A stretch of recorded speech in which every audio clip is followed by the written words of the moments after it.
76वें यौम आज़ादी पर पूरा पाकिस्तान पुरजोश। मुल्क की हिफाजत करने वाले जवान हरदम तैयार हैं। दिन के आगाज पर वफाकी दारुल हुकूमत में 31 और सूबाई दारुल हुकूमतों में 21 तोपों की सलामी दी गई।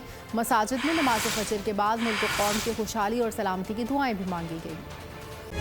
तारीख का अमीन,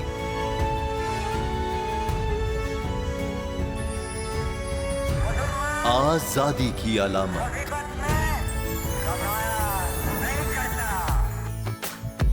हुस्न का आईनादार,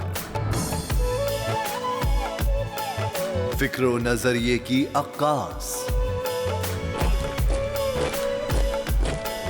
सरफराजी का गवाह, यानी हम सबका निगहबान पाकिस्तान।